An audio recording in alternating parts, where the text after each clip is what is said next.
Hola, ¿cómo están todos? Le doy la bienvenida a Anatomía al Detalle y en esta ocasión vamos a continuar con la clase de laringe, ¿no? Nos encontraríamos en la parte 3, en donde vamos a tocar el tema de acá, que es mucosa, cavidad de la laringe y espacios paraluminales de la laringe, ¿no? Entonces, en este tema de acá vamos a hablar acerca del revestimiento mucoso que presenta la laringe, es decir, qué estructuras exactamente se encuentran estando revestidas por esta mucosa, ¿no? Aparte de eso, también vamos a hablar acerca, un poco en profundidad, acerca de qué consiste la mucosa, de qué está compuesta, ¿no? Y bueno, luego de eso estaríamos hablando acerca de la cavidad del laringe, ¿no? Cada una de sus partes de esta cavidad. Estaríamos hablando acerca, primero de la entrada del laringe, luego del vestíbulo laringio, el ventrículo laringio, la glotis y la cavidad infraglótica. Y por último estaríamos hablando acerca de los espacios paraluminales del laringe, ¿no? Que son el espacio preepiglótico, espacio paraglótico y espacio subglótico, ¿no? Y finalmente ya terminamos con el tema de laringe, con su irrigación e inervación. Antes de empezar con el video, quiero mencionar que todas las imágenes utilizadas para realizar esta presentación, por encima o por debajo de la imagen van a poder encontrar la fuente donde la extraje, ya sea de un libro, de alguna revista científica o de alguna página web, ¿no? Para que ustedes la encuentren fácilmente. Aparte de eso, al final del video estoy dejando todas las referencias utilizadas para realizar esta presentación, por lo tanto, si es que ustedes quieren indagar en más profundidad acerca de este tema, lo van a poder hacer. Y también esta bibliografía, ¿no? Tanto artículos y libros se encuentra también en la descripción. Y además de eso, como ustedes ya pueden haberse dado cuenta, este video se encuentra partido en capítulos, ¿no? Por lo tanto, si es que ustedes quieren saber acerca de un tema específico y no los demás, pueden cliquear solamente en el minuto exacto donde hablo acerca de ese tema para que de esta manera pierdan el menor tiempo posible. Sin nada más que decir, empecemos con la clase. Entonces, antes de empezar, primero hay que recordar que en anteriores partes había mencionado que la laringe, ¿no? Y además el resto del tracto, de la porción conductora, ¿no? Del tracto respiratorio, va a estar revestido de mucosa, ¿no? Sin embargo, antes de pasar a hablar acerca de específicamente de la mucosa que se encuentra revistiendo la laringe, primero tenemos que entender qué es una mucosa, ¿no? Entonces, definiéndola simplemente, esta corresponde a una membrana que se encuentra revistiendo las superficies internas de los tractos que se encuentran comunicando el interior de nuestro cuerpo con el exterior. Es decir, el tracto respiratorio presenta mucosa, el tracto gastrointestinal presenta mucosa y el tracto genitourinario presenta mucosa, ¿no? Ahora, ¿de qué va a estar compuesto esta membrana? Primero, la parte más superficial corresponde al epitelio, ¿no? Acá vemos un epitelio. Luego, por debajo, vamos a tener la membrana basal, ¿no? Que vemos acá, es una fina lámina que se encuentra debajo del epitelio, que sirve como piso para el epitelio, ¿no? Y como punto de anclaje, ¿no? A través de los hemidesmosomas. Y claro, esta membrana basal presenta sus componentes, sus partes, ¿no? Y bueno, por debajo de la membrana basal vamos a tener una capa de tejido conectivo que en la mucosa se le denomina como lámina propia, ¿no? Vamos a encontrar fibras colágenas, fibras elásticas, etcétera. Aparte, una característica de la lámina propia es que se encuentra extensamente vascularizada, como la podemos ver en la imagen, ¿no? Presenta un gran número de vasos sanguíneos.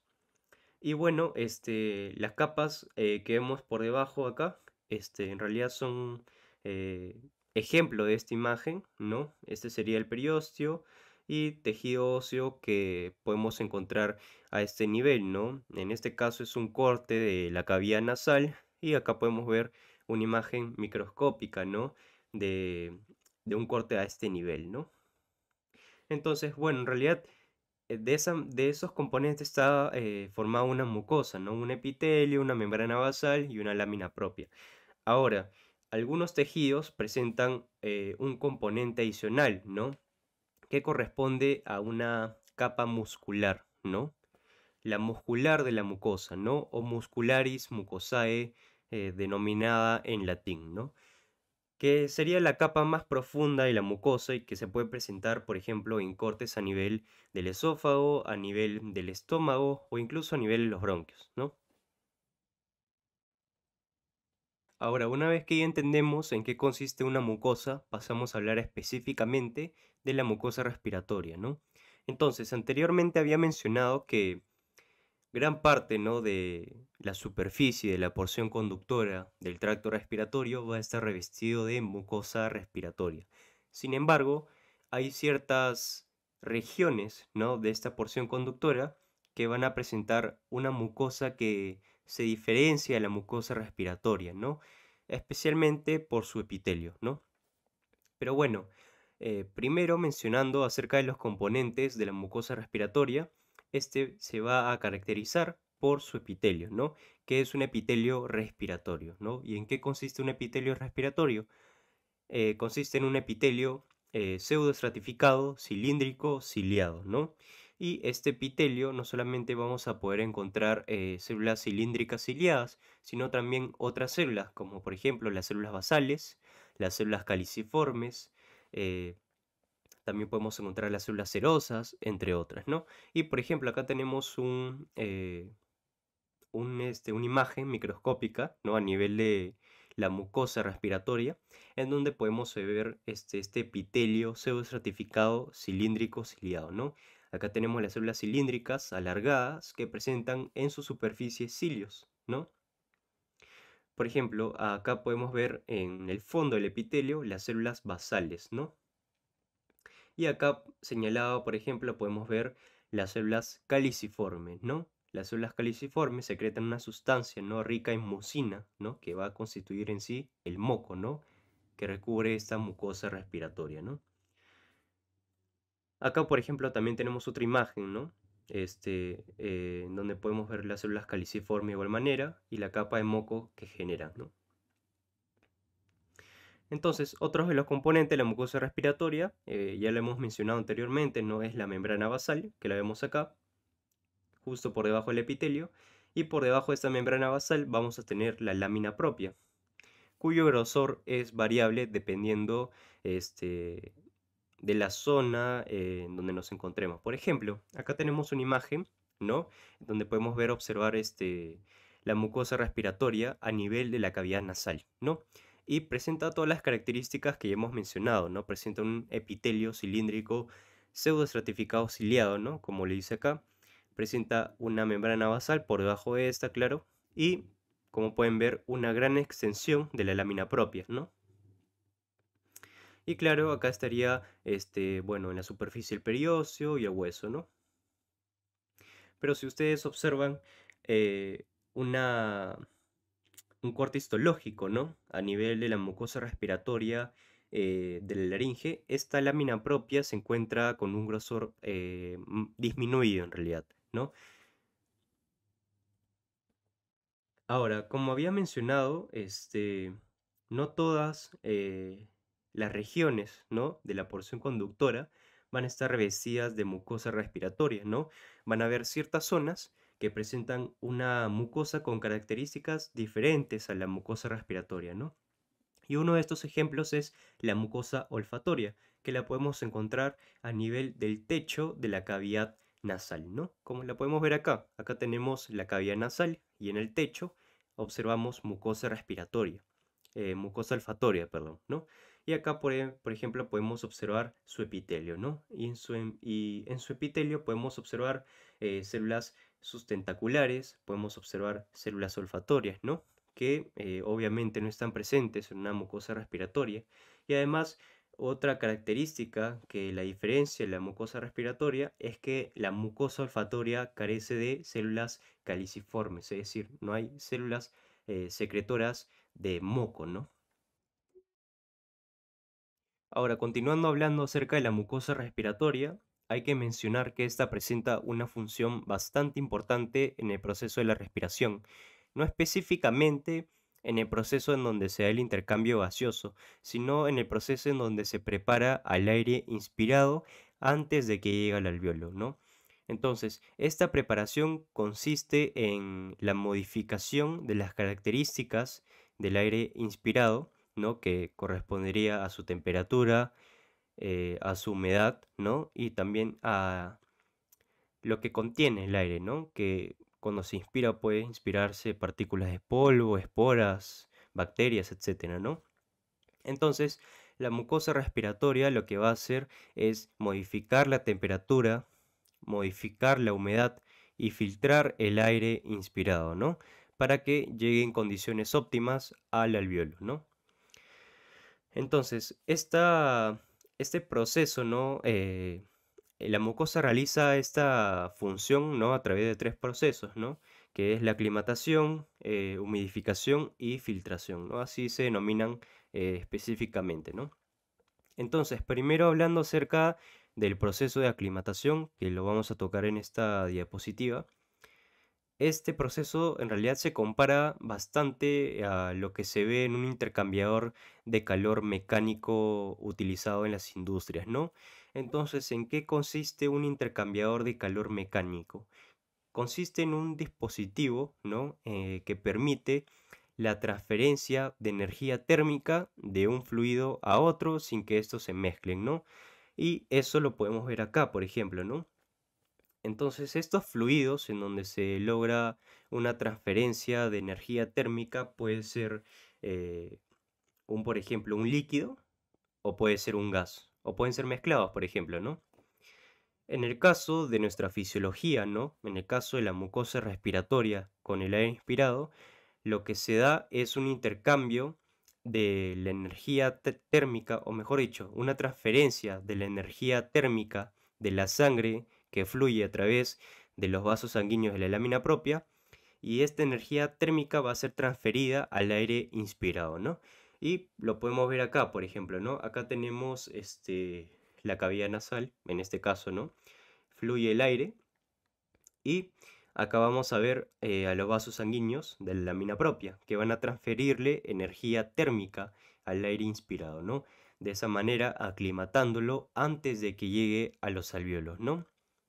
Ahora, cosas adicionales que hay que mencionar es que dependiendo de qué tan frío esté el aire inspirado, el flujo sanguíneo a nivel de los vasos sanguíneos de la lámina propia va a ser regulado, ¿no?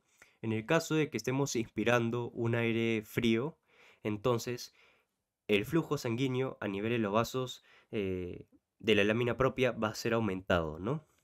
Por otro lado, en el caso de que estemos inspirando un aire caliente, entonces el flujo sanguíneo a nivel de los vasos de la lámina propia va a ser reducido, ¿no?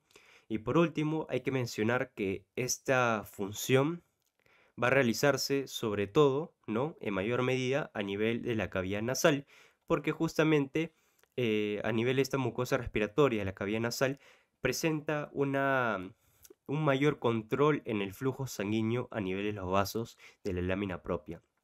Y no solamente por esa razón, sino que gracias a los cornetes que presenta la cavidad nasal se crea turbulencia y eso conduce a una mayor estancia del aire inspirado a nivel de la cavidad nasal, haciendo que justamente haya más tiempo, ¿no? Para transferirle energía térmica a este aire inspirado, ¿no? Y no solamente en la cavidad nasal se logra de mejor manera este proceso de aclimatación, sino también el proceso de humidificación y el proceso de filtración. Ahora, pasando a hablar acerca de la segunda función de la mucosa respiratoria, tenemos que ese proceso de humidificación, ¿no? Sin embargo, antes de hablar acerca de este proceso de humidificación, tenemos que definir dos términos importantes, ¿no? ¿Qué es humedad y qué es vapor? Entonces, la humedad simplemente corresponde a la cantidad de vapor de agua que hay dentro de un gas, ¿no? Y ahora, ¿qué es vapor? El vapor corresponde a la materia en estado gaseoso que se encuentra en una temperatura por debajo de su temperatura crítica, ¿no? Y esto le permite que pueda ir de un estado gaseoso a un estado líquido fácilmente, ¿no? Ahora, pasando un poco a hablar acerca de un poco más de la humedad, ¿no? Esta va a ser referida en dos parámetros, en dos términos, ¿no? Humedad relativa y humedad absoluta, ¿no? La humedad relativa simplemente corresponde a la cantidad de vapor de agua que hay dentro de un gas, pero expresado en porcentaje, ¿no? Por otro lado, la humedad absoluta nos indica lo mismo, ¿no? La cantidad de vapor de agua que hay dentro de un gas, pero expresado en miligramos de agua por litro de gas, ¿no? es algo más específico. Ahora, pasando a hablar acerca de la humidificación específicamente, ¿no? Esta se lleva a cabo a través de la evaporación del agua contenida dentro de la capa de moco, ¿no? Entonces, esta capa de moco, como podemos ver acá, que se encuentra superficial al epitelio, presenta agua, la cual es evaporada y es cedida al aire inspirado, ¿no? De esta manera, el aire inspirado se va humidificando cada vez más por su paso, ¿no? A nivel de la porción conductora, antes de llegar al acino pulmonar, ¿no? Entonces, hay que hablar un poco más acerca de esta capa de moco porque es muy importante, ¿no? Por ejemplo, la capa de moco, ¿no? Se encuentra dividida en dos capas, ¿no? Tenemos una capa superficial, que es la capa de gel luminal, y una capa que se encuentra por debajo de esta capa de gel luminal, que es la capa de fluido periciliar, ¿no? Y estas presentan diferentes características, ¿no? Entonces, empezando con la capa de gel luminal, esta va a ser más superficial y es la que se va a encontrar directamente en relación con el lumen del tracto respiratorio, ¿no? Y esta capa de gel luminal va a estar secretada por las células caliciformes y una de sus características propias va a ser que presenta una mayor viscosidad. Y esta mayor viscosidad es gracias a una proteína llamada mucina, que la podemos ver acá. Y a este nivel, a nivel de la capa de gel luminal, esta mucina se encuentra formando redes complejas, ¿no? Y lo otorgan de esta manera esta viscosidad específica, ¿no? Que le permite atrapar partículas de polvo, esporas y microorganismos, ¿no? Todo lo que no se desee que llegue a nivel del acino pulmonar o puede causar infecciones, ¿no? Ahora, en realidad, a nivel de esta capa de gel luminal no solamente está compuesto de mucina, sino también, como ya habíamos dicho, moléculas de agua, inmunoglobulinas, electrolitos, lípidos y también otras proteínas, ¿no? Ahora, por debajo de esta capa tenemos a la capa de fluido periciliar, ¿no? Y esta capa de fluido periciliar recibe ese nombre porque, como pueden ver, se encuentra bañando a los cilios que salen de las células cilíndricas del epitelio respiratorio, como lo pueden ver acá, ¿no? Acá tenemos las células cilíndricas y este fluido periciliar se encuentra bañando a los cilios, ¿no? Ahora, esta capa de fluido periciliar se encuentra formada, ¿no? Es producida por las células cerosas, ¿no? Que se encuentran en el epitelio respiratorio. Y acá las pueden ver señaladas, ¿no? Por ejemplo. Ahora, esta capa de fluido periciliar en realidad en cuanto a componentes no se diferencia tanto de la capa de gel luminal, sin embargo presenta menos cantidad de mucina, ¿no? Y eso hace que esta capa de fluido periciliar no presenta esa misma viscosidad. Aparte de eso, también como pueden ver, la mucina no se encuentra formando estas redes complejas, ¿no? A nivel de la capa de fluido periciliar. Y es por eso, ¿no? Que en realidad esta capa de fluido periciliar actúa como un lubricante que permite una mayor fluidez en el batido ciliar, que lo vamos a ver posteriormente, ¿no? Y ahora, para terminar ya con este proceso, ¿no? De humidificación, eh, hay que mencionar, ¿no? Que una persona pierde de 200 a 300 mililitros de agua al día por este proceso de humidificación del aire inspirado. Ahora, pasando con la última función de la mucosa respiratoria, tenemos el proceso de filtración, ¿no? Y este proceso de filtración consiste en la limpieza del aire inspirado, eliminando así todas las partículas no deseadas y microorganismos que en realidad no se deseen que lleguen al acino pulmonar porque pueden causar una infección, ¿no? Entonces, este proceso de filtración se lleva a cabo primero por el atrapamiento de estas partículas y microorganismos y luego su eliminación. Entonces, ¿cómo es que se logra primero este atrapamiento? Este atrapamiento se logra gracias a la viscosidad que presenta la capa de gel luminal de la capa de moco, ¿no? Que acabamos de mencionar, ¿no? Entonces, en esta capa de gel luminal quedan atrapadas todas aquellas partículas de polvo, esporas, bacterias, viruses, ¿no? Etcétera. Y posteriormente, una vez que son atrapados, son transportados hacia la orofaringe, en donde van a ser deglutidos para que posteriormente sean eliminados a través del ácido clorhídrico de nuestro estómago o que posteriormente sean este, expulsados de nuestro cuerpo a través de la tos, ¿no? De esas dos maneras se pueden eliminar, a través de la deglución o a través de la tos, ¿no? Pero, ¿cómo es que se logra este transporte de estas partículas y microorganismos no deseados hacia la orofaringe? Esto se da gracias a los movimientos que realizan los cilios que se encuentran justamente expresados en las células cilíndricas de nuestro epitelio respiratorio, ¿no? Y este movimiento en conjunto se le denomina batido ciliar. Es un movimiento ondulante, ¿no? Entonces, profundizando un poco más acerca de qué son los cilios son evaginaciones de la membrana plasmática apical que tienen aspecto de pestañas, ¿no? Existen tres tipos de cilios. Tenemos los cilios móviles, los cilios primarios y los cilios nodales. En el caso de nuestro epitelio respiratorio, acá están presentes los cilios móviles, ¿no? Entonces, estos cilios móviles realizan un movimiento ondulante, sincrónico y preciso, ¿no? Y cada hilera de cilios está más avanzada en el movimiento que la hilera siguiente. Y esto genera una onda que barre a través de todo el epitelio, ¿no? Se va a poder entender perfectamente una vez que veamos este pequeño video de acá. Entonces, primero, las partículas, como pueden ver, y microorganismos se quedan atrapadas en la capa de gel luminal, que es secretada justamente por las células caliciformes, ¿no? Luego se genera este batido ciliar y como pueden ver, una hilera está más avanzada en el movimiento que el otro, ¿no? Y se genera una onda que barre a través de todo el epitelio y es transportada hacia la orofaringe, ¿no? Y luego ya, como ya había dicho, en la orofaringe se produce la eliminación a través de dos maneras, deglución o expulsión a través de la tos. Cerrando este tema ya de las funciones de la mucosa respiratoria, vamos a hablar acerca de las características óptimas que adquiere el aire inspirado, ¿no? Tras ser aclimatado, humidificado y filtrado, ¿no?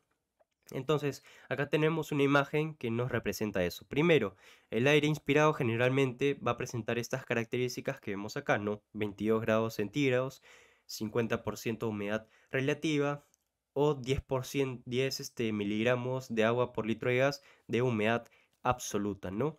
Entonces, una vez que ingresa este aire con estas características, va siendo puesto a los procesos de aclimatación, humidificación y filtración y al final llega con estas características de acá, ¿no? Una temperatura corporal, ¿no? De 37 grados centígrados, una humedad relativa del 100% y una humedad absoluta de 44 miligramos de agua por litro y claro, este aire se encuentra libre de partículas de polvo, esporas y microorganismos que puedan provocar infecciones, ¿no?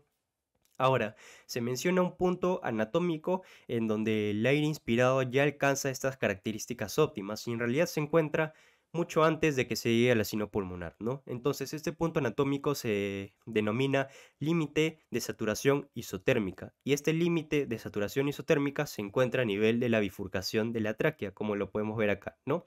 O algunas bibliografías también mencionan de manera diferente que se encuentra a nivel de la carina traqueal, ¿no? Lo cual en realidad es lo mismo, ¿no?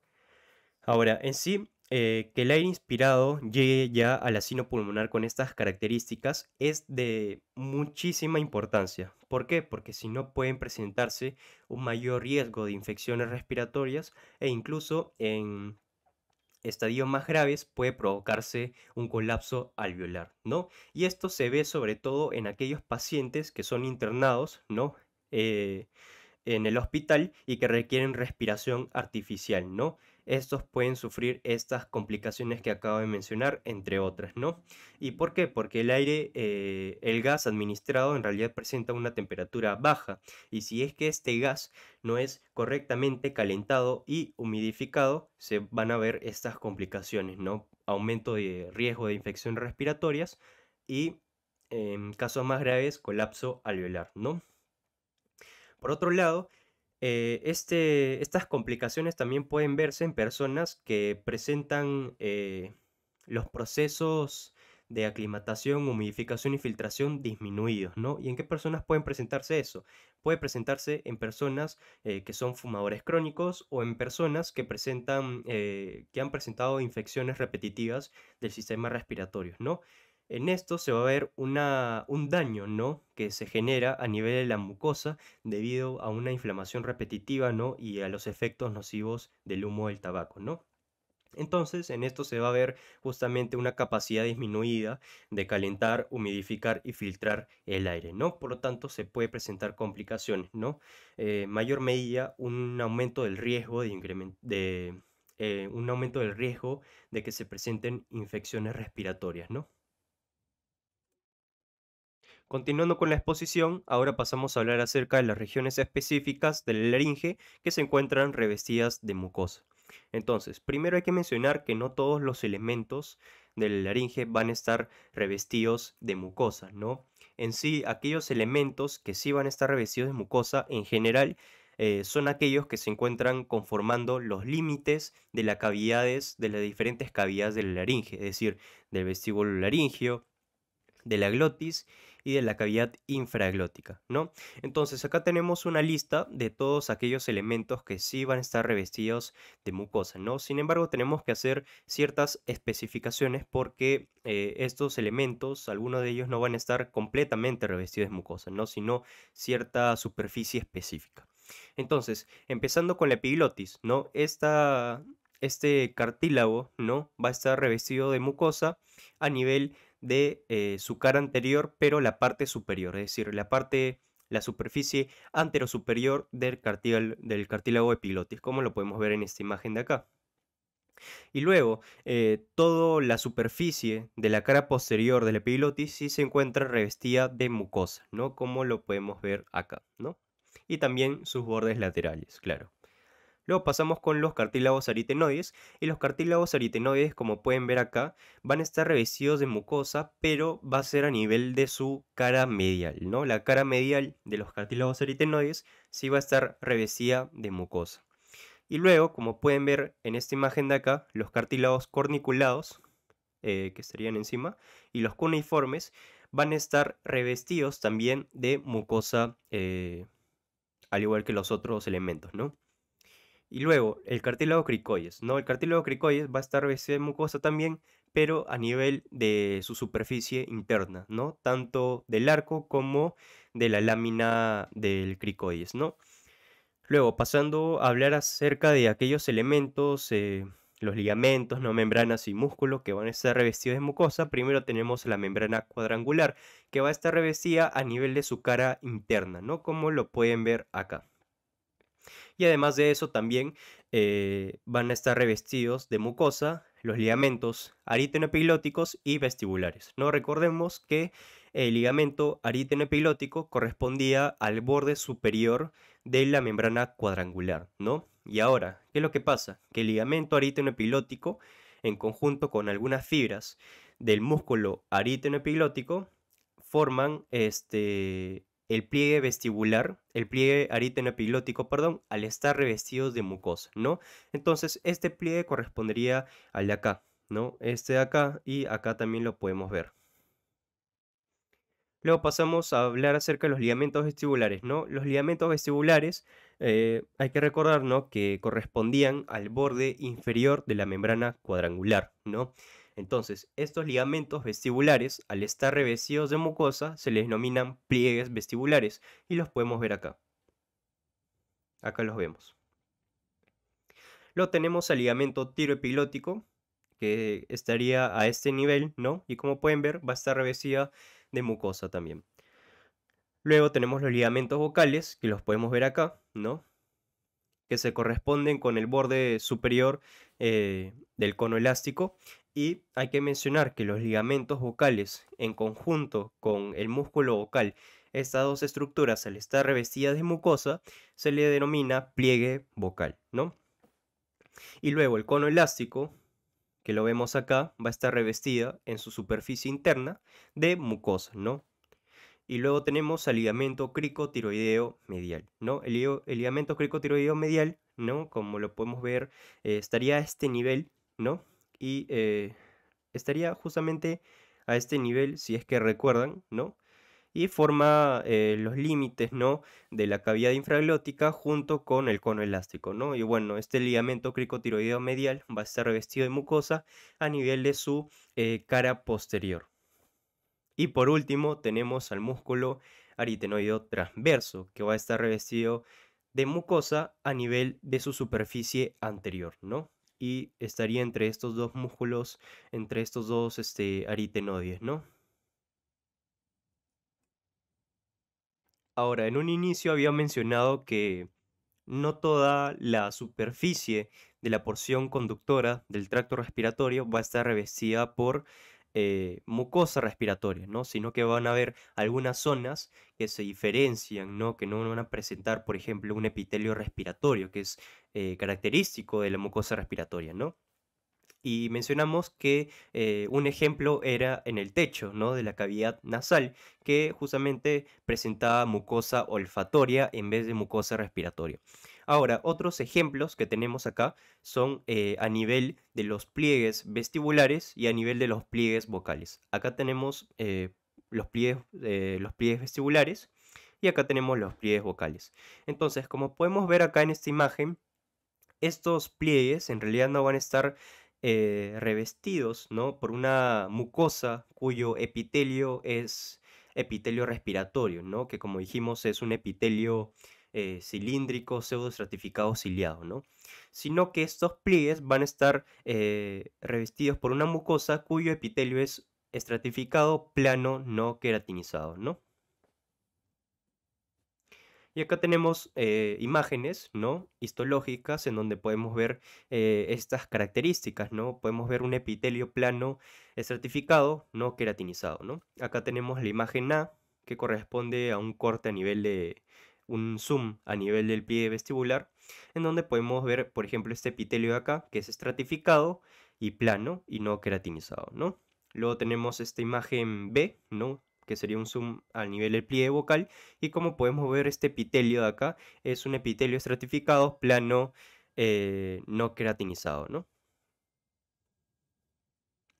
Y ahora, otro ejemplo que tenemos a nivel de la laringe que no presenta un epitelio respiratorio es aquella mucosa que se encuentra revistiendo al cartílago epiglotis, ¿no? El cartílago epiglotis, la mucosa que reviste al cartílago epiglotis en realidad presenta un epitelio estratificado plano no queratinizado, ¿no? Como lo podemos ver en esta ilustración de acá, ¿no? Acá nos indican, ¿no?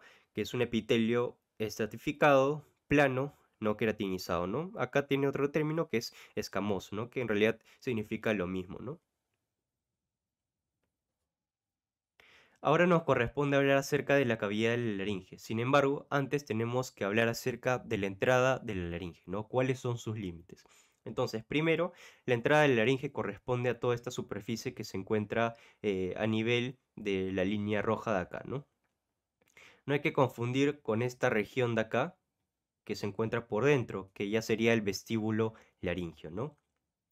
Solamente toda esta región que se encuentra a nivel de la línea roja es ya la entrada del laringe. Y como pueden ver, la entrada del laringe se encuentra en relación, ¿no? A nivel de la laringofaringe, que corresponde a toda esta región de la faringe que se encuentra coloreada de marrón. Ahora, ¿cuáles son los límites de esta entrada del laringe? Primero tenemos al borde superior del cartílago epiglotis, ¿no? Y luego tenemos los pliegues ariteno-epiglóticos. Ahora, como podemos ver, los pliegues aritenoepilóticos, si nos damos cuenta, presenta dos eminencias, ¿no? Vemos una acá y otra acá. Una acá y otra acá. Entonces, estas eminencias se denominan tubérculos, ¿no? Este tubérculo de acá corresponde al tubérculo cuneiforme y este tubérculo de acá corresponde al tubérculo corniculado, ¿no? Acá tenemos al corniculado y al cuneiforme. Entonces, estos tubérculos no son nada más que los cartílagos accesorios recubiertos de mucosa, ¿no? Cuando estos cartílagos accesorios, el corniculado y el cuneiforme, se encuentran revestidos de mucosa, entonces se les pasa a denominar tubérculos, ¿no? Tubérculo corniculado, tubérculo cuneiforme, ¿no? Ahora, continuando con el pliegue aritenoepilótico, como podemos ver, estos se dirigen, ¿no? Tanto el lado izquierdo como el derecho, hacia el espacio interaritenoideo, ¿no? Y el espacio interaritenoideo corresponde simplemente al espacio libre que hay entre los dos cartílagos aritenoides, ¿no? Acá lo podemos ver. Y una vez llegan a este espacio, se juntan, ¿no? y se juntan formando una escotadura, que la vemos acá. Esta escotadura recibe el nombre de escotadura interaritenoidea, ¿no? Entonces, ¿cuáles serían los límites de la entrada de la laringe? Sería el borde superior del cartílago epiglotis, los pliegues aritenoepilóticos y la escotadura interaritenoidea, ¿no? Ahora sí, pasando a hablar acerca de la cavidad de la laringe, esta corresponde a un espacio en forma de reloj de arena que se encuentra delimitado en su mayoría por membranas fibroelásticas cubiertas de mucosa, ¿no? Y esto tiene sentido porque justamente gran parte de la superficie de la cavidad de la laringe ya está cubierta por las membranas cuadrangulares, que las vemos acá, revestidas de mucosa, y el cono elástico que lo vemos acá, que también está revestido de mucosa, ¿no? Entonces, esta cavidad de la laringe es el espacio específico por donde va a pasar el aire de la respiración, ¿no? Entonces, a nivel de laringe, eh, el espacio por donde se da justamente los procesos de aclimatación, humidificación y filtración es en la cavidad de la laringe, ¿no? Porque ahí va a estar la mucosa, ¿no? Entonces, como podemos ver, en el medio de esta cavidad, la continuidad de este espacio se ve interrumpida por los pliegues vestibulares, ¿no? Y los pliegues vocales, ¿no? Y es por esta interrupción que a la cavidad del laringe se le describen tres espacios, ¿no? Tenemos el más arriba, que se encuentra más superior, es el vestíbulo laringio. Luego tenemos a los ventrículos laringios, que son estos sacos de acá, y a la glotis. Y luego tenemos a la cavidad infraglótica, que también se le denomina cavidad subglótica. Y la cavidad subglótica hay que mencionar que se le confunde con el espacio subglótico. Esto lo vamos a hablar más adelante, pero para que lo tengan en cuenta ya, la cavidad subglótica no es lo mismo que el espacio subglótico, ¿no? Eso lo vamos a tocar más adelante con detalle. Entonces, la extensión de la cavidad de la laringe va a ser desde la entrada de la laringe hacia el borde inferior del cartílago cricoides, ¿no? Empezando con el vestíbulo laringio, este corresponde a un espacio en forma de embudo que se extiende desde los pliegues aritenoepilóticos hasta los pliegues vestibulares, ¿no? Acá tenemos los pliegues aritenoepilóticos, ¿no? Y acá los pliegues vestibulares. Entonces, al vestíbulo laringio se le describe una pared anterior, una pared posterior y dos paredes laterales. Empezando con la pared anterior, esta va a estar representada por la cara posterior del cartílago epiglotis que se encuentra revestida por mucosa, ¿no? Luego, las paredes laterales van a estar representadas por las membranas cuadrangulares que se encuentran revestidas de mucosa. Algo importante que hay que mencionar es que hay bibliografías que mencionan que estos límites laterales del vestíbulo laringio corresponden a los pliegues ariteno-epiglóticos. Sin embargo, eso no tiene tanto sentido, ya que los pliegues ariteno-epiglóticos no cubren toda esta superficie acá, ¿no? Sino las membranas cuadrangulares son las que corresponden a esta superficie acá, ¿no? Entonces, lo más correcto sería dejar a los pliegues aritenoepilóticos como límites, ¿no?, de la entrada de la laringe y dejar las membranas cuadrangulares como límites laterales del vestíbulo laringio. Luego tenemos el límite posterior que va a estar representada por las caras mediales, ¿no?, de los cartílagos aritenoides y por la superficie anterior del músculo aritenoideo transverso, ¿no? Acá lo vemos acá. Ahora pasamos a hablar acerca de la parte intermedia de la cavidad de la laringe, ¿no? Entonces, esta parte intermedia va a ser la más importante, ya que en esta se encuentra el aparato de la fonación, que es la glotis. Entonces, esta parte intermedia va a estar extendiéndose desde los pliegues vestibulares, que los tenemos acá, hasta los pliegues vocales, ¿no? Y como podemos ver, entre estos dos pliegues se encuentran excavaciones laterales que corresponden a los ventrículos laringios, ¿no? Entonces vamos a describir cada una de estas estructuras, ¿no? Los ventrículos y la glotis. Empezando primero por la glotis, eh, este corresponde a al aparato de la fonación, ¿no? Que va a estar formado por los pliegues vocales, ¿no? Que los tenemos acá y de igual manera acá y por un espacio libre que se encuentra entre estos dos pliegues vocales, que corresponde a la rima glótica, ¿no? O también se le denomina hendidura glótica o rima glotidis, aunque se le llama más comúnmente como hendidura glótica, ¿no? Entonces, existen cosas que hay que mencionar con respecto a los pliegues vocales y con respecto a la hendidura glótica, ¿no? Primero vamos a empezar hablando cosas acerca de estos pliegues vocales, ¿no? Y es que en estos pliegues vocales se le describe un espacio, ¿no? Que se le denomina espacio de Reinke, ¿no? Entonces, el espacio de Reinke no es nada más que la lámina propia de la mucosa que se encuentra revistiendo al pliegue vocal, ¿no? Entonces, acá tenemos justamente los componentes que ya hemos describido que son propios de una mucosa, ¿no? Tenemos un epitelio, que en el caso del pliegue vocal es un epitelio estratificado plano, no queratinizado, ¿no? Por debajo tenemos la membrana basal, ¿no? Que acá la tenemos y acá la señalan. Y por debajo tenemos la lámina propia, ¿no?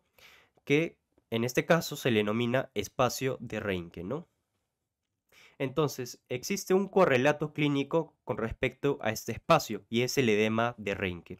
Entonces, ¿en qué consiste el edema de Reinke? El edema de Reinke corresponde a lesiones polipoideas benignas que pueden ser unilaterales o bilaterales, es decir, pueden estar presentes en un pliegue o en los dos pliegues y que en sí se provocan por acumulación de líquido a nivel del espacio de Reinke, ¿no? Y en sí este líquido se mantiene ahí ya que existe muy poco drenaje linfático a nivel del espacio de Reinke, ¿de acuerdo? Y acá tenemos, por ejemplo, imágenes que nos muestran estas lesiones, ¿no? Acá vemos un edema de Reinke unilateral y acá vemos un edema de Reinke bilateral, ¿no? Y bueno, en cuanto a los síntomas que puede provocar un edema de Reinke, tenemos la disfonía y también disminución del volumen de la voz, ¿no? Ahora, ¿cuáles son los factores de riesgo más importantes que pueden conllevar al edema de Reinke? El más importante de todos es el tabaquismo. Es en sí el factor de riesgo más importante para el padecimiento del edema de Reinke, ¿no? Luego tenemos otros factores de riesgo importantes pero secundarios que son el abuso de las cuerdas vocales que puede verse en las personas que son cantantes, ¿no?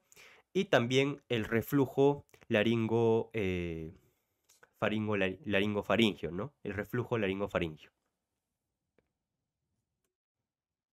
Ahora, con respecto a la hendidura glótica, a esta se le describen dos partes. Tenemos una parte anterior que es intermembranosa y una parte posterior que es intercartilaginosa, ¿no? Entonces, cada una de estas partes se le describen sus límites.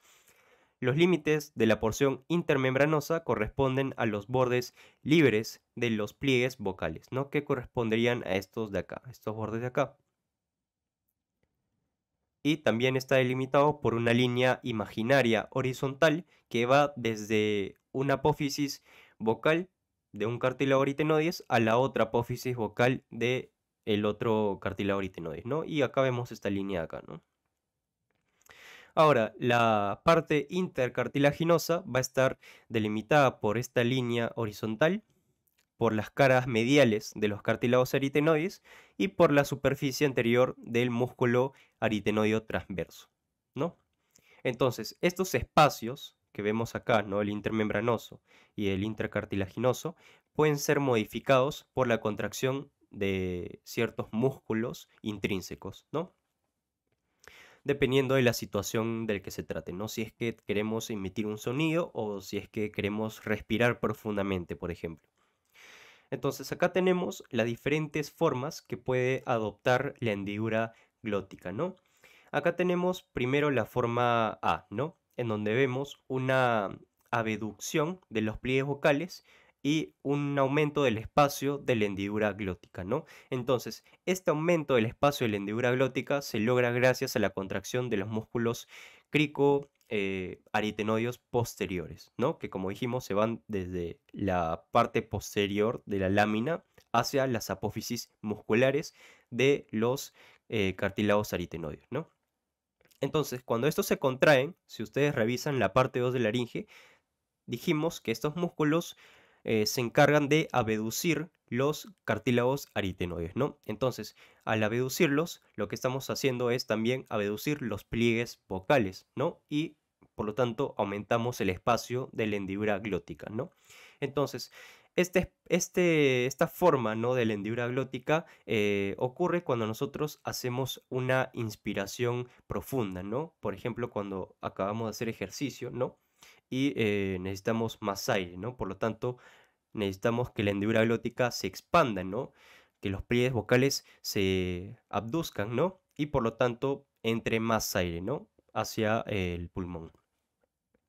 Luego tenemos esta figura B, en donde podemos ver, por ejemplo, una hendidura glótica que presenta un espacio normal, ¿no? Un espacio mediano, ¿no? Como lo podemos ver acá, ¿no? Y en realidad esta es la forma de la hendidura glótica en relajación. Es decir, cuando nosotros no estamos haciendo ejercicio ni nada, ¿no? Cuando estamos teniendo una respiración normal, ¿no? En reposo, la hendidura glótica va a tener esta forma, ¿no? Y no se lleva a cabo alguna contracción muscular forzada de los músculos intrínsecos de la laringe. Por otro lado, tenemos esta figura E que corresponde al cierre de la hendidura glótica, ¿no? El espacio es eliminado, ¿no? Y bueno, en realidad se deja un muy pequeño espacio, muy reducido de la hendidura glótica, ¿no? Y esto se logra a través de la aducción de los pliegues vocales, ¿no? En conjunto también con los cartílagos aritenoides. Entonces, esta forma, ¿no? La forma E se logra gracias a la contracción de los músculos cricoaritenoides laterales y los músculos aritenoides, ¿no? Que son el transverso y los oblicuos. Eso generan que eh, tanto los pliegues como los cartílagos aritenoides se abduzcan, ¿no? Se acerquen uno con el otro y por lo tanto se cierra la hendidura glótica, ¿no? Entonces, ¿cuándo vamos a tener esta forma E? Cuando nosotros estamos produciendo un sonido, ¿no? Se requieren que los pliegues vocales se junten para que justamente salga aire a través de este espacio muy reducido y se produzca una vibración de los pliegues vocales y de esa manera se emite un sonido, ¿no? Y también esta forma E se puede producir cuando nosotros estamos deglutiendo algo, ¿no? Uno de los procesos que ocurren en el reflejo de la deglución, que es cuando el bolo alimenticio entra en contacto con la mucosa de la faringe, se lleva a cabo, entre otros procesos, el cierre de la glotis, ¿no? Para proteger a la vía aérea superior. Ahora, para terminar con esta parte intermedia, tenemos a los ventrículos laringios, ¿no? Entonces, los ventrículos laringios también reciben el nombre de senos laringios de Morgagni, ¿no? Entonces, estas son hendiduras laterales cuya extensión abarca la mayor parte de la longitud de las cuerdas vocales, ¿no? Como podemos ver acá. Esta corresponde a la extensión, ¿no?, de los ventrículos laringios, que es similar al de los pliegues vocales, ¿no? Entonces, estas excavaciones, posteriormente, como pueden ver, se prolongan hacia anterior y hacia superior para formar los sáculos laringios, que los tenemos acá delimitados. Estos serían los sáculos laringios. Acá el sáculo laringio y acá los ventrículos, el ventrículo laringio, ¿no? Y acá de igual manera, ventrículo laringio, sáculo laringio. Una cosa que hay que mencionar acerca de estos sáculos laringios es que histológicamente presentan bastantes glándulas mucosas, ¿no? Y el producto de estas glándulas mucosas en realidad va a servir como lubricante de las cuerdas vocales, ¿no? O los pliegues vocales, como lo quieran decir. Ahora, para cerrar este tema de la cavidad de la laringe, tenemos ya la cavidad infraglótica o la cavidad subglótica, ¿no? Entonces, debajo de los pliegues vocales, la cavidad de la laringe se ensancha hacia abajo, como pueden ver acá, ¿no? Hasta el borde inferior del cartílago cricoide, que sería hasta este nivel, ¿no? Entonces, esta cavidad va a estar delimitada, ¿no?, por el cono elástico, que lo vemos acá, acá de igual manera, por el ligamento cricotiroideo medio, que se encontraría acá, y por la superficie interna del cartílago cricoides, ¿no? Que acá tenemos la superficie interna del arco, por ejemplo, y por la cara anterior, ¿no?, de la lámina del cartílago cricoides.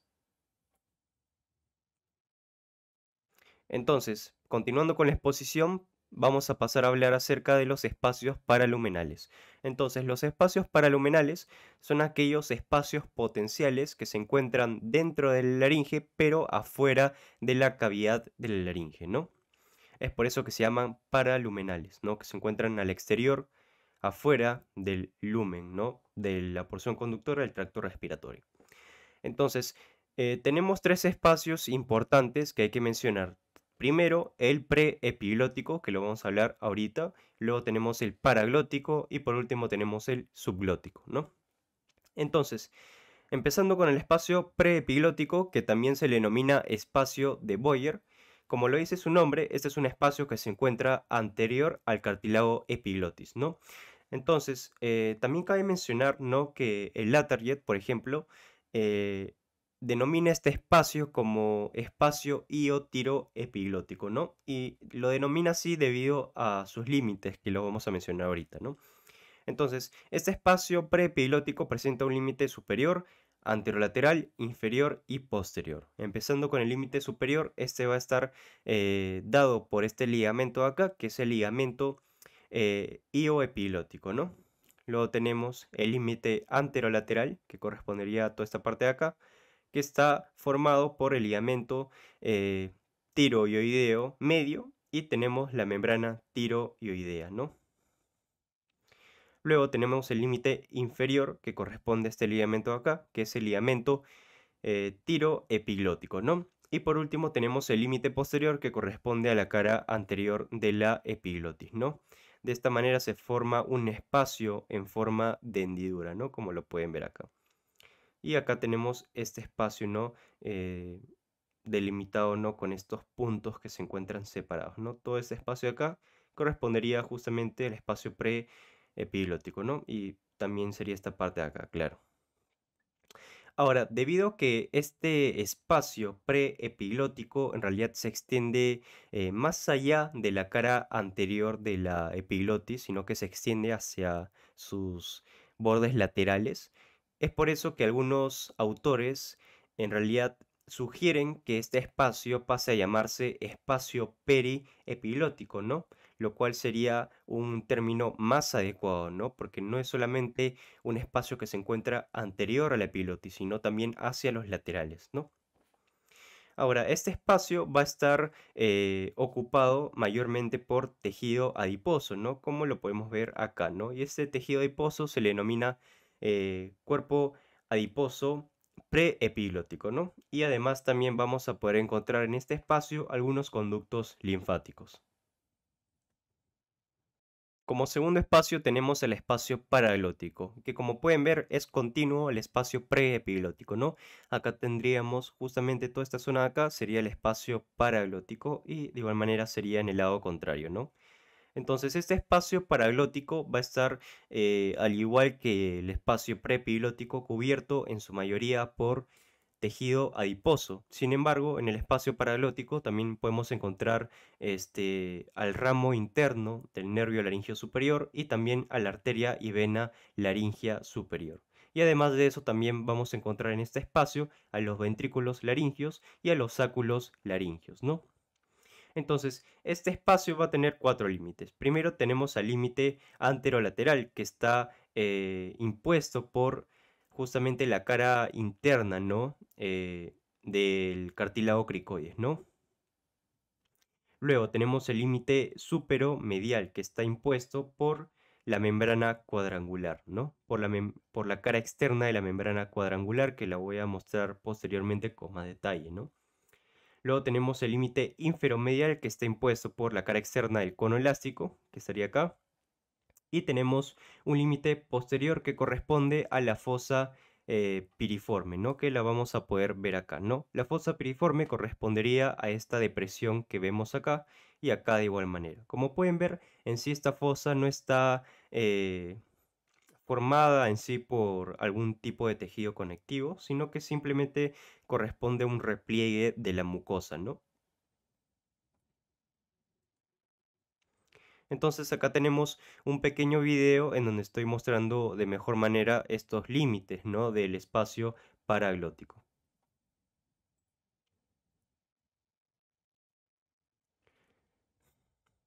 Entonces, primero habíamos dicho que el límite anterolateral va a estar impuesto por la cara interna, ¿no? Del cartílago tiroides, ¿no?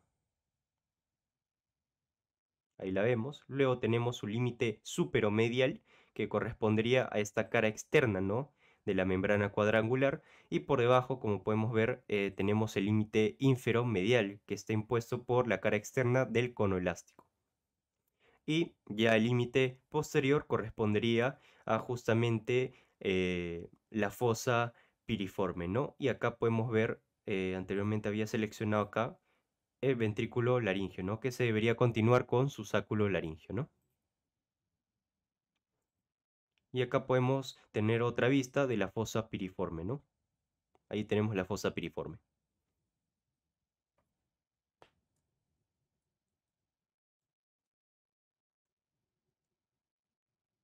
Como último espacio tenemos al espacio subglótico, ¿no?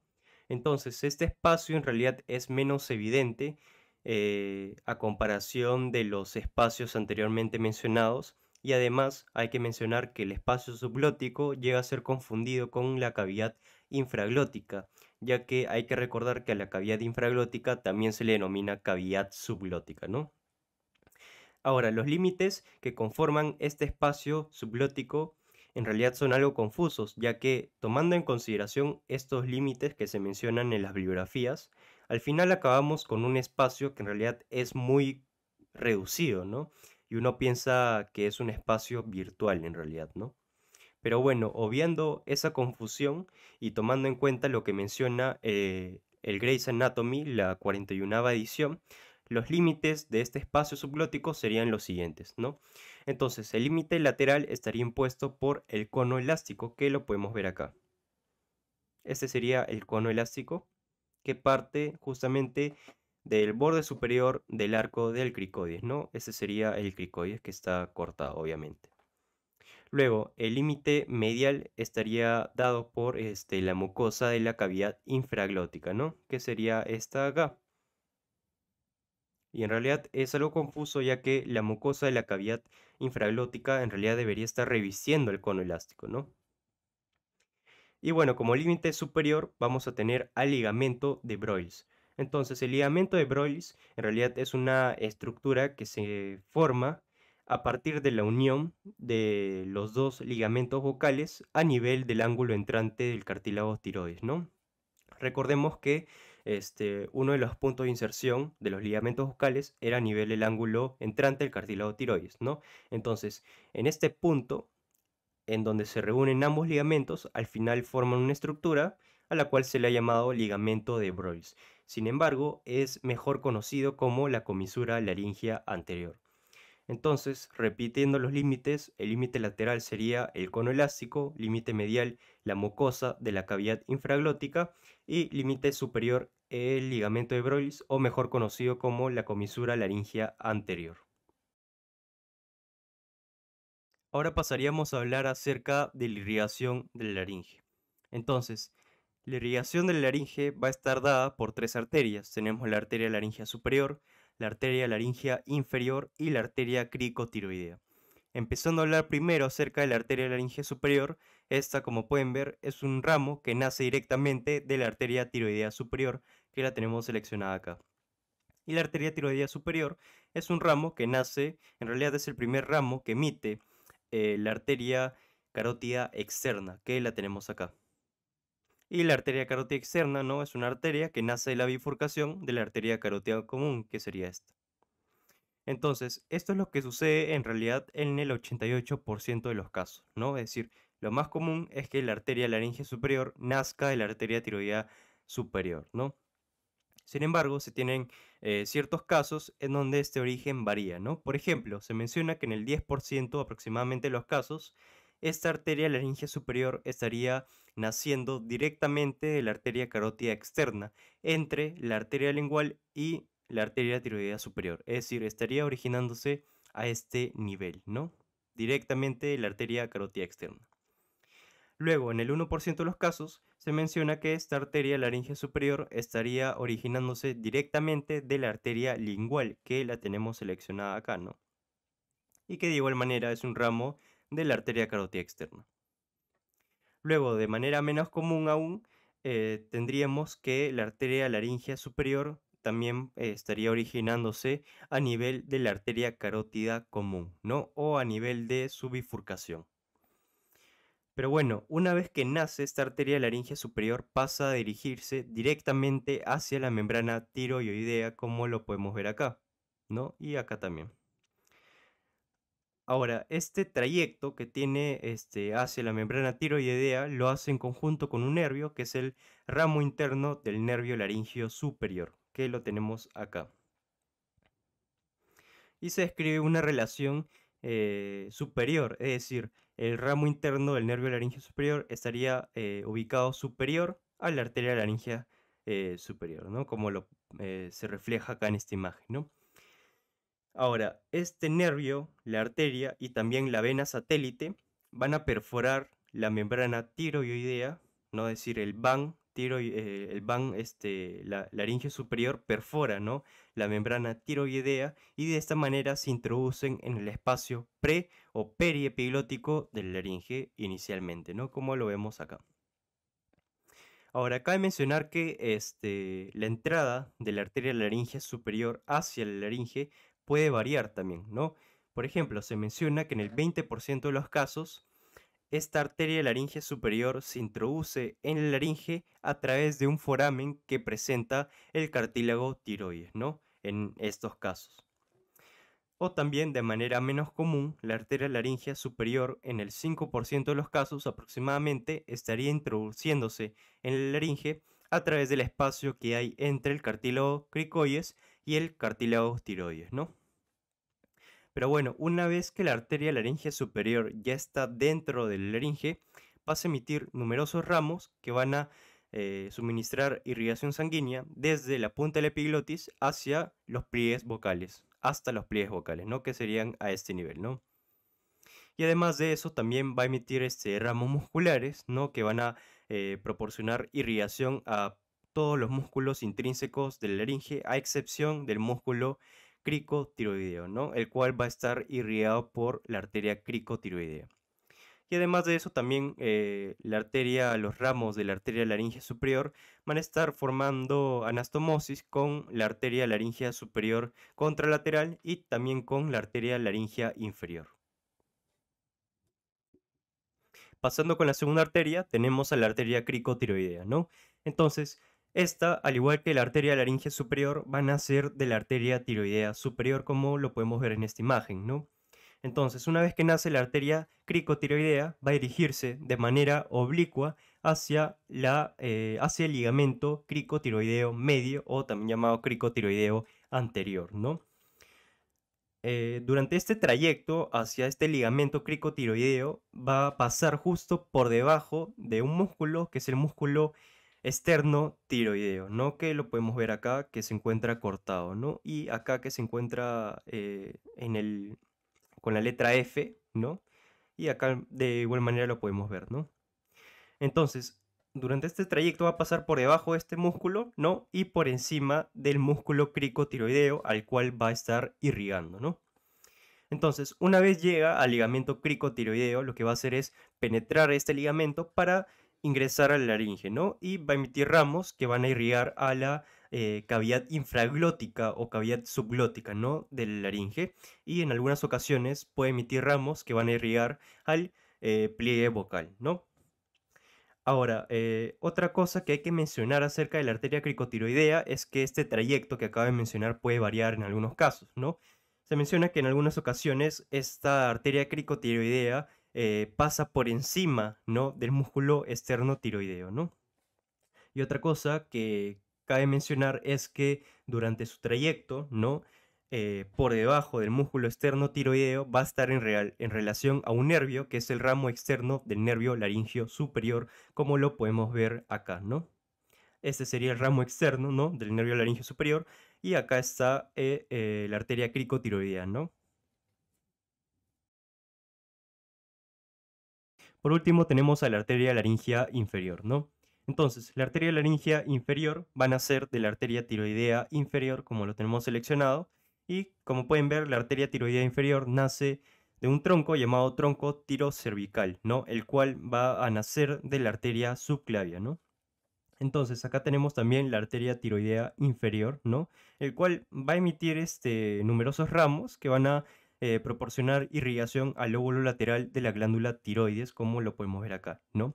Y justamente, además, esta arteria también emite, ¿no? La arteria laringea inferior, cuyo origen en realidad está algo opacado, ¿no? Por el lóbulo lateral de la glándula tiroides y no se puede ver bien en esta imagen, ¿no? Pero posteriormente lo muestro. Entonces, una vez que emite a la arteria laringea inferior, esta va a ascender en relación a un nervio que es el nervio recurrente laringio, que lo podemos ver acá, ¿no?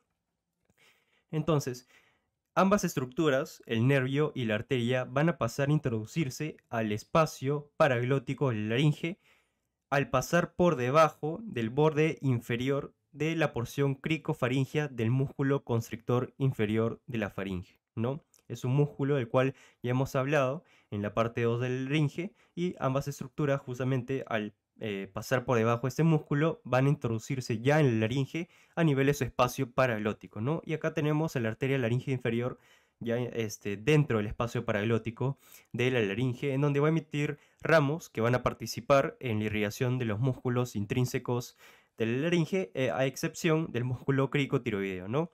Y también, claro, va a emitir ramos que participan en la irrigación de la mucosa de la cavidad de la laringe.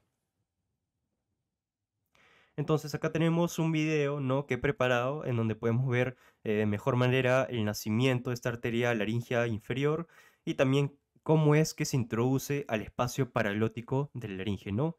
Y para eso, como pueden ver, hemos quitado todos los músculos derechos que se encuentran a nivel del cuello, ¿no? Y bueno, en primer lugar voy a seleccionar a la arteria subclavia, que la tenemos acá. Y como pueden, de la arteria subclavia nace el tronco tirocervical, ¿no? Que es este de acá y cuyo ramo superior corresponde a la arteria tiroidea inferior, ¿no?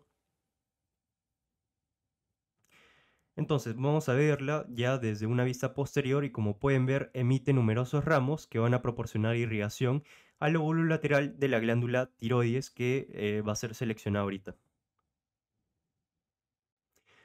Bueno, además de eso, ¿no? Como dije, la arteria tiroidea inferior va a emitir la arteria laringea inferior, ¿no? Que la podemos ver algo escondida, ¿no? Que se encuentra justamente acá. Y bueno, como pueden ver, esta arteria laringea inferior se encuentra en relación a este nervio de acá, que es el nervio recurrente laringio, que vamos a hablar de él posteriormente. Entonces, para ver justamente de mejor manera este trayecto, ¿no? de ambas estructuras, hemos quitado acá la glándula tiroides. Y vamos a pasar a seleccionar nuevamente a la arteria tiroidea inferior para que vean todo de nuevo de mejor manera, ¿no?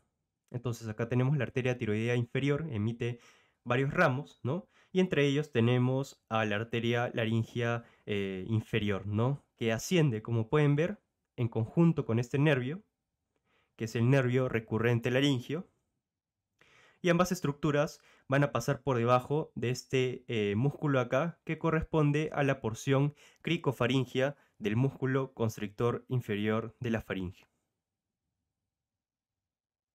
Ahí lo tenemos seleccionado, ¿no? Pasan justamente por debajo de ese músculo. Y de esta manera, ya pasando por debajo de este músculo, se introducen en el espacio paraglótico de la laringe, ¿no? Como lo podemos ver acá. Acá vamos a tener los ramos, ¿no? De la arteria laringe inferior y también los ramos del nervio recurrente laringio que ahorita lo seleccionamos, ¿no? Ahí está. Y claro, desde acá pueden observar, ¿no? Justamente los límites, ¿no? De este espacio paraglótico, ¿no? La fosa piriforme, la membrana cuadrangular, el cono elástico, el cartílago tiroides. Como último tema ahora tenemos a la inervación de la laringe, ¿no? Entonces, la laringe va a estar inervada por el ramo externo y el ramo interno del nervio laringio superior, por el nervio laringio recurrente y también por nervios simpáticos, ¿no? Sin embargo, nosotros vamos a hablar con detalle en este video acerca del nervio laringio superior y sus ramos y también del nervio recurrente laringio, ¿no? Pero primero, antes de pasar a hablar, en primer lugar, acerca del nervio laringio superior, vamos a hacer una introducción con respecto a estos nervios que proporcionan inervación al laringe, ¿no? Entonces, primero hay que mencionar que el ramo interno del nervio laringio superior va a ser considerado como un nervio sensitivo, ¿no? Por otro lado, el ramo externo del nervio laringio superior va a ser considerado como un nervio motor. Y por último tenemos que el nervio recurrente laringio va a ser considerado como un nervio mixto, es decir, va a tener fibras motoras y también fibras sensitivas, ¿no? Se menciona que el ramo interno, ¿no?, del nervio laringio superior va a inervar sensitivamente a la cavidad del laringe desde su entrada, ¿no?, hasta los pliegues vocales, ¿no? Y luego por debajo, desde los pliegues vocales hasta abajo, ¿no? Sería también a la cavidad infraglótica, va a estar inervada sensitivamente por el nervio recurrente laringio, ¿no? Y luego el nervio recurrente laringio va a emitir ramos motores, ¿no?, que van a inervar a todos los músculos intrínsecos del laringe, a excepción de uno, que son los músculos cricotiroideos, ¿no?, los cuales van a estar inervados por el ramo externo del nervio laringio superior, ¿no?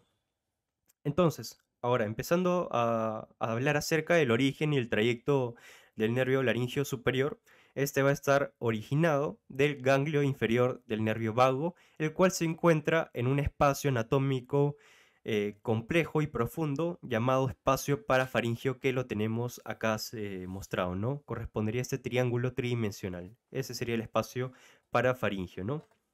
Y bueno, una vez originado, este nervio laringio superior va a descender justamente estando lateral a la musculatura de la faringe y pasando posterior a dos estructuras: la arteria carótida interna, que correspondería a esta de acá, también la podemos ver, y también posterior al músculo estilofaringio, el cual no podemos ver acá, pero lo estoy mostrando en la siguiente diapositiva, ¿no?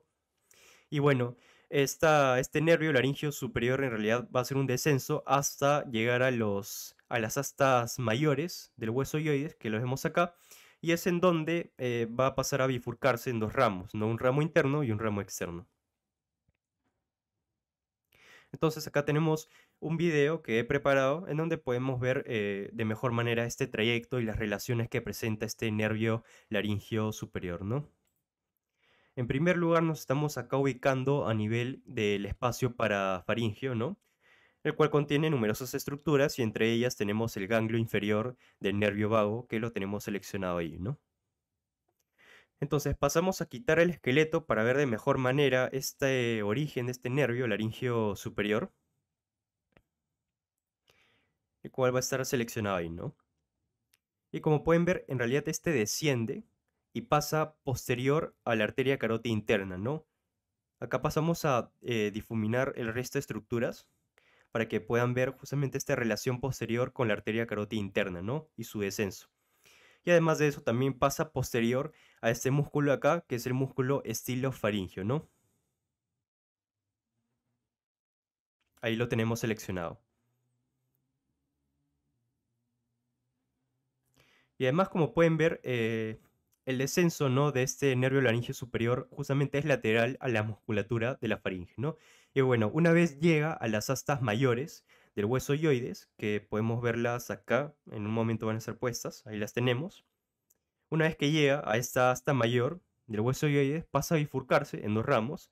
Tenemos el ramo externo y luego tenemos el ramo interno, que es este de acá.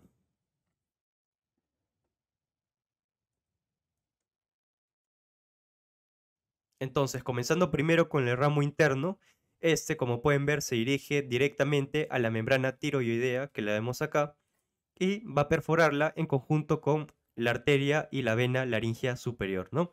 Entonces, una vez que este ramo interno se introduce, ¿no?, en el espacio preepiglótico de la laringe, va a pasar a emitir ramos que inervan sensitivamente a la epiglotis, al vestíbulo laringio, a los ventrículos laringios, a la fosa piriforme, e incluso va a emitir ramos que participan en la inervación de la base de la lengua en conjunto con el nervio glosofaringio, ¿no? Acá tendríamos a la base de la lengua y acá podemos ver a los costados al nervio glosofaringio con sus respectivos ramos, ¿no? Y acá podemos ver al nervio laringio, al ramo interno, ¿no? Del nervio laringio superior, que emite ramos. Y bueno, otra cosa que hay que mencionar es que este ramo interno va a estar en comunicación posteriormente, inferiormente, con el nervio recurrente laringio a través de un ramo que se le denomina ramo comunicante, ¿no? De esto vamos a hablar más adelante, pero este ramo comunicante ha sido creado, no es un término creado, en oposición a un término llamado en sí anastomosis de Galeno, ¿no? La anastomosis de Galeno correspondería a la unión entre el nervio laringio superior, el ramo interno del nervio laringio superior, con el nervio recurrente laringio, ¿no? Entonces, como el término anastomosis en realidad es específico para los vasos sanguíneos, se ha creado un término que es el ramo comunicante, el cual justamente va a poner en comunicación eh, este ramo interno y el nervio recurrente laringio para ser más específico en cuanto a la terminología. Entonces, acerca de este ramo comunicante y la anastomosis de Galeno, vamos a hablar ya más adelante para finalizar este tema de la inervación. Ahora tenemos el ramo externo que, como pueden ver, va a descender y se va a dirigir hacia anterior, y durante ese trayecto está en relación lateralmente con el músculo constrictor inferior de la faringe, específicamente con la porción tirofaringea, ¿no? De este músculo, que lo vemos acá, y también se menciona que justamente este nervio, este ramo externo, va a participar en su inervación, ¿no? En cierta parte.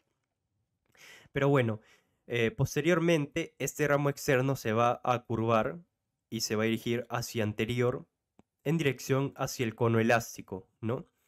Y durante este trayecto va a estar en relación con esta arteria acá, que es la arteria cricotiroidea, ¿no? De la cual ya hemos hablado.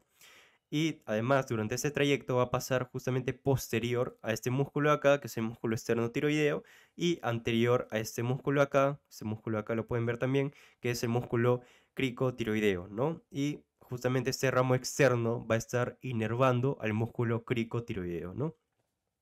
Luego, posteriormente, este ramo externo, una vez llega al cono elástico, va a penetrar el cono elástico para introducirse en la mucosa de la cavidad infraglótica, en donde van a emitir ramos que se van a perder en esta mucosa, ¿no? Entonces acá tenemos un video en donde voy a mostrar de mejor manera este trayecto que tiene el ramo externo, ¿no? Entonces hacemos un acercamiento hasta el asta mayor del hueso hioides, en donde vemos la bifurcación del nervio laringio superior, ¿no? Acá tenemos el ramo externo que desciende dirigiéndose ligeramente hacia anterior, ¿no? Y en relación lateral al músculo constrictor inferior de la faringe, específicamente con la porción la porción tirofaringea, perdón, ¿no? Y bueno, posteriormente este nervio recurrente laringio se curva en dirección hacia el cono elástico y va a pasar en relación a esta arteria que es señalada acá, que es la arteria cricotiroidea, ¿no? Entonces, como pueden ver, estas dos estructuras, ¿no? Justamente pasan en su trayecto hacia el cono elástico, pasan anterior al músculo cricotiroideo. Ahí tenemos su parte oblicua, tenemos su parte recta. Y además también van a estar pasando posterior a este músculo acá, que es el músculo externo tiroideo.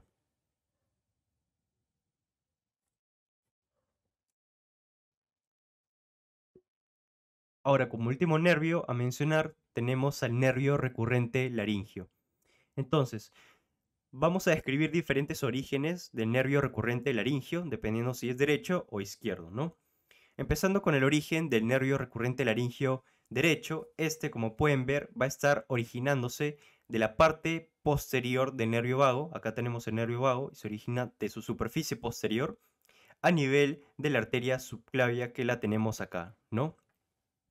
Entonces, una vez se origina este nervio recurrente laringio derecho, desciende un poco y rodea a la arteria subclavia para posteriormente ascender de manera oblicua hacia medial e introducirse en un surco llamado surco tráqueo esofágico, que lo vamos a ver posteriormente. Por otro lado, tenemos el nervio recurrente laringio izquierdo, acá lo tenemos, ¿no? Y acá también. Y como pueden ver, este se origina justo por debajo del callado de la aorta, ¿no? Y otra cosa que hay que mencionar es que en su origen se encuentra posterior a este ligamento de acá, que es el ligamento arterioso, ¿no? Que anteriormente era un vaso sanguíneo permeable, ¿no? Que comunicaba la, el callado de la aorta con el tronco pulmonar, ¿no?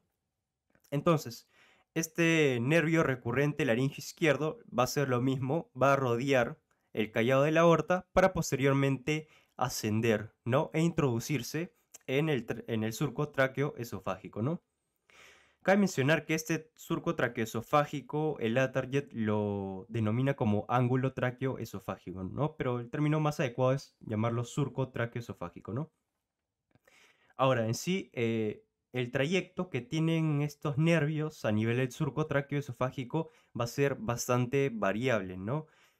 Por ejemplo, lo más común es que el nervio recurrente laringio curse dentro del surco tráqueo-esofágico que lo tenemos acá. No es un surco que se encuentra justamente delimitado por la tráquea y por el esófago, ¿no? Entonces, lo más común es que curse dentro de este surco. Sin embargo, este puede tener otras relaciones con respecto a este surco, ¿no? Puede cursar posterior al surco, lateral, anterolateral o anterior al surco, ¿no? Otra cosa que hay que mencionar, que es que durante este trayecto, el nervio recurrente laringio puede estar profundo a un ligamento, ¿no? Que es el ligamento suspensorio de la glándula tiroides, ¿no? O también llamado ligamento de Berry, que lo tenemos seleccionado acá, ¿no? Y acá tenemos al nervio recurrente laringio, que pasa profundo a esto. Sin embargo, esto no es lo que ocurre en todas las ocasiones. Como podemos ver en estas imágenes, ¿no? Acá tenemos diferentes patrones en cuanto a las relaciones que tiene el nervio recurrente laringio con este ligamento de Berry, ¿no? Van a haber ocasiones en donde este pasa superficial al ligamento, en otras ocasiones este perfora, ¿no? Y pasa a través del ligamento, y en otras ocasiones pasa profundo al ligamento, ¿no? Entonces, el nervio recurrente laringio durante su ascenso puede variar bastante, ¿no? Sin embargo, lo más común es que pase profundo dentro, ¿no? Del surco tráqueo-esofágico. Y claro, como ya lo he mostrado anteriormente, este nervio recurrente laringio lo que va a hacer es introducirse, ¿no? Al espacio eh, paraglótico en conjunto con la arteria laringea inferior, justo por debajo del borde inferior del músculo de la porción cricofaringea del músculo constrictor inferior de la faringe, ¿no? Entonces, una vez que el nervio recurrente laringio se introduce en la laringe, va a pasar a emitir ramos musculares, ¿no? Que van a inervar a todos los músculos intrínsecos de la laringe, a excepción de los músculos cricotiroideos, ¿no? Los cuales son inervados por el ramo externo del nervio laringio superior, ¿no? Entonces, también mencionamos que el nervio recurrente laringio era un nervio sensitivo, ¿no? Y que va a participar en la inervación sensitiva desde los pliegues vocales para abajo, ¿no? Entonces, con eso ya terminaríamos con el nervio recurrente laringio y pasamos a hablar con más detalle acerca de la anastomosis de Galeno que la vemos en esta imagen, ¿no? Entonces, se menciona que esta anastomosis es formada por la unión entre un ramo posterior del nervio laringio recurrente y por la rama descendente más inferior del ramo interno del nervio laringio superior, ¿no? Entonces, esta anastomosis, entre comillas, ¿no? Se va a dar en la superficie posterior del músculo cricoaritenoideo posterior, acá los vemos, y la superficie posterior, ¿no? De los músculos aritenoides, ¿no? Transverso y oblicuo. Entonces, se describen tres patrones de esta anastomosis en las cuales se pueden presentar, ¿no? Esta imagen de acá refleja el patrón de tronco simple, ¿no? En donde se establece simplemente una conexión, ¿no?